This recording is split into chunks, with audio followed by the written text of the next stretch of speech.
नमस्कार मित्र आज महाराष्ट्रामध्ये अतिशय वाईट घटना घडलेली आहे आणि महाराष्ट्राचे लाडके दादा, महाराष्ट्राचे उपमुख्यमंत्री अजितदादा पवार यांचं निधन झालेलं आहे.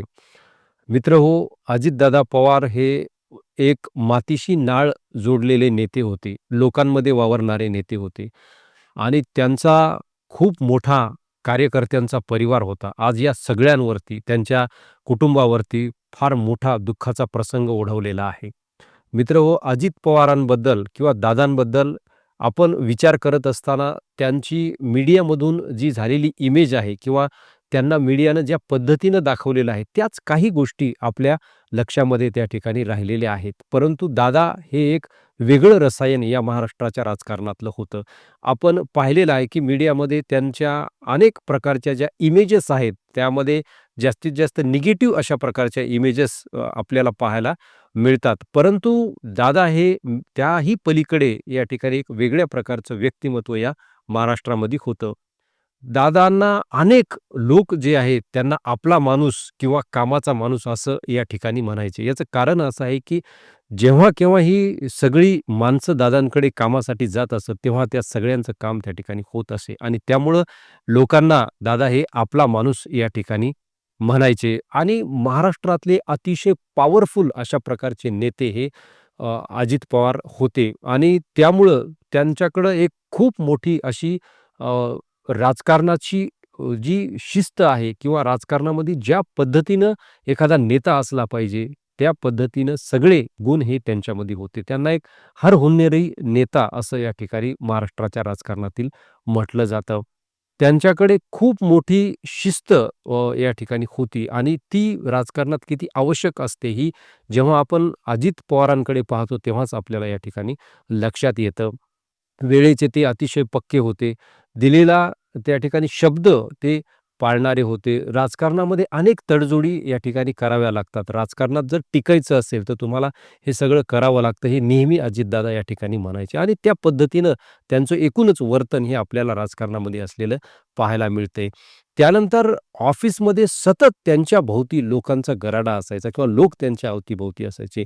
ज्या पद्धतीनं मुख्यमंत्र्यांकडे आज आपण पाहतो, की लोक आपले प्रश्न घेऊन जातात, तशाच पद्धतीनं अजित पवार साहेबांकडे किंवा दादांकडे देखील लोक हे अशा प्रकारचे प्रश्न घेऊन गेलेले आपल्याला पाहायला मिळतात आणि त्यामुळे सतत लोकांच्या गराड्यामध्ये अजितदादा राहत असत आणि त्यांच्या कार्यकर्त्यांमध्ये खूप मोठी अशी क्रेज होती. महाराष्ट्रामध्ये असे काही मोजकेच नेते आहेत, की ज्यांच्याकडं खूप मोठ्या कार्यकर्त्यांचं पाठबळ आहे. त्यापैकी अजितदादा हे कार्यकर्त्यांमध्ये अतिशय लोकप्रिय किंवा कार्यकर्त्यांमध्ये अतिशय प्रसिद्ध असे असलेले नेते आपल्याला म्हणता येतील आणि त्यांच्याकडे डाय हार्ड ज्याला कार्यकर्ते म्हणतो, ते कार्यकर्ते होते आणि त्यामुळे त्यांच्या कार्यकर्त्यांवरती एक मोठा दुःखाचा प्रसंग आज आपल्याला ओढवलेला पाहायला मिळतो. अजितदादांमध्ये अनेक या ठिकाणी असे गुण होते, की ते थोडंसं त्याकडं आपण म्हणूयात, की या सगळ्या ज्या राजकारणाच्या घडामोडी आहेत, त्यामध्ये थोडंसं दुर्लक्ष झालेलं आहे. अनेकांना अनेक वेळा असं वाटलं, की अजितदादा हे काय करत आहेत? म्हणजे त्या ठिकाणी त्यांचे जे राजकीय निर्णय आहेत, त्याबद्दल लोकांच्या मनामध्ये संभ्रम त्या ठिकाणी निर्माण झालेला आपल्याला पाहायला मिळतो. परंतु अजितदादांची लाईन ऑफ पॉलिटिक्स ही क्लिअर होती. त्यांच्या मनामध्ये कुठलाही त्या ठिकाणी गोंधळ नव्हता किंवा कुठलंही त्या ठिकाणी संदिग्धता नव्हती.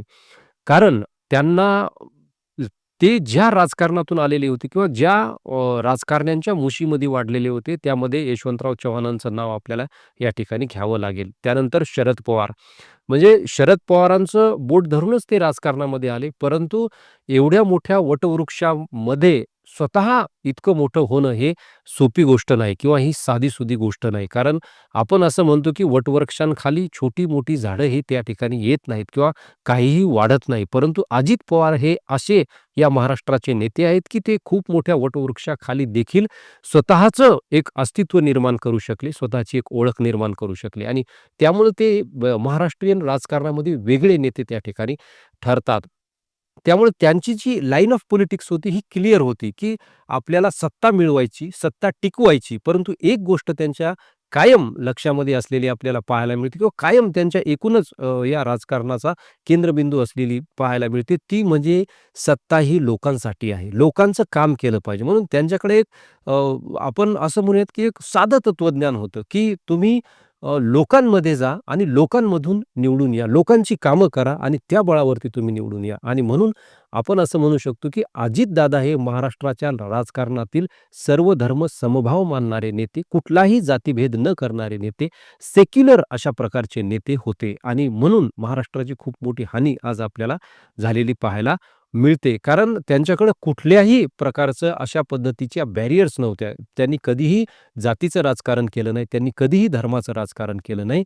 म्हणजे ते एका विशिष्ट पक्षाबरोबर जरी असले आज सत्तेमध्ये, तरी त्यांची लाईन ऑफ थिंकिंग ही क्लिअर होती. लाईन ऑफ पॉलिटिक्स ही क्लिअर होती. त्यांनी कधीही त्या ठिकाणी अशा प्रकारचा भेदभाव केला नाही आणि म्हणून समाजातल्या सगळ्याच वर्गातील लोकांना अजितदादा हे आपले नेते वाटायचे आणि लोकांची कामं त्या ठिकाणी ते अशा पद्धतीनं करायचे. म्हणजे मातीमध्ये रुजलेला किंवा मातीमधून आलेला हा एक लोकनेता त्या ठिकाणी होता असं आपल्याला म्हणावं लागतं. आपण जर अलीकडच्या राजकारणामध्ये पाहिलं तर खूप मोठ्या प्रमाणामध्ये अ, अशा प्रकारचं जी उलथापालथ आहे ती आपल्याला पाहायला मिळते आणि त्यातून मग अनेक वेळा सामान्य लोकांच्या मनामध्ये काही प्रकारच्या या नेत्यांबद्दलच्या इमेजेस तयार होतात. परंतु जेव्हा आपण या नेत्यांच्या एकूणच जडणघडण त्यांचे जे व्यक्तिमत्व आहे किंवा त्यांचं जे काम आहे याच्या खोलामध्ये जातो, तेव्हा आपल्याला अनेक गोष्टी या ठिकाणी कळतात, की ही नेती कशी घडतात. अजित पवार होणं हे काही सोपं काम नाही. कारण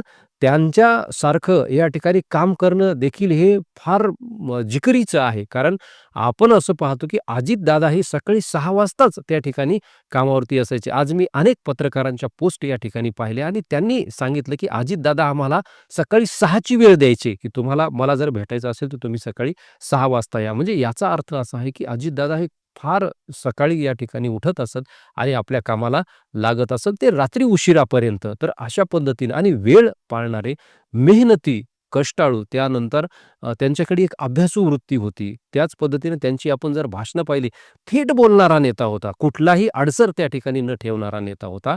त्यानंतर डायरेक्ट तो लोकांच्या मुद्द्यांना हात घालणारा नेता होता. डायरेक्ट बोलणारा नेता होता. कुठेही त्या ठिकाणी कुठलीही भीडभाड न ठेवता बोलणारा नेता होता. आज घडीला असे नेते आपल्याला पाहायला मिळत नाहीत, की जे असं डायरेक्ट त्या ठिकाणी बोलतात. मग एखादा शब्द मागे-पुढे झाला तरी त्याला ते काही त्या ठिकाणी त्याचा विचार करत नसत. त्यानंतर त्यांच्यावरती टीका केल्यानंतर त्याचा देखील ते विचार करत नसत. तर अशा पद्धतीनं त्यांचं एकूण व्यक्तिमत्व हे आपल्याला पाहायला मिळतं. आणि म्हणूनच त्यांचे जे कार्यकर्ते आहेत त्यांना म्हणायचे एकच वादा अजितदादा. म्हणजे त्यांना सांगितलेलं काम हे नक्की व्हायचंच अशा प्रकारचा आत्मविश्वास हा त्यांच्या कार्यकर्त्यांमध्ये किंवा एकूणच लोकांमध्ये होता.